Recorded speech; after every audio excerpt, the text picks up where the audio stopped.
চলুন আজকে একটা নতুন ইংরেজি শব্দ শেখা যাক। শব্দটা হলো সাফাইস। শব্দটা সহজে বুঝতে চলুন রাহি নামের এক ছাত্রের গল্প শুনি।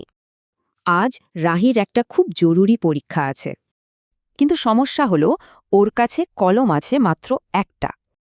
আচ্ছা, এই একটা কলম দিয়েই কি পুরো পরীক্ষাটা শেষ করা যাবে? হ্যাঁ, যাবে। ইংরেজিতে আমরা বলবো একটা কলমই সাফাইস করবে, মানে কাজ চালানোর জন্য যথেষ্ট। শব্দটার উচ্চারণ কিন্তু খুব সোজা। চলুন একসাথে বলি, সুফাইস।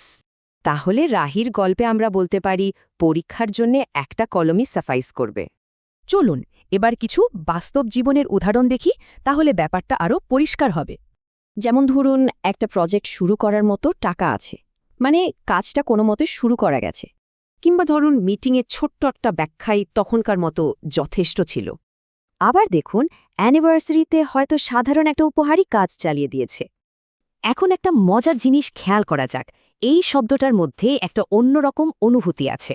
সাফাইস মানে হলো কাজ চলে যাওয়ার মতো, কিন্তু খুব ভালো বা অসাধারণ কিছু নয়।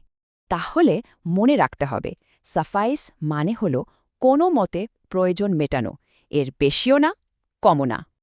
এবার ভাবুন তো, আজ কাউকে খুশি করতে ছোট্ট কোনো জিনিসটা সাফাইস করবে।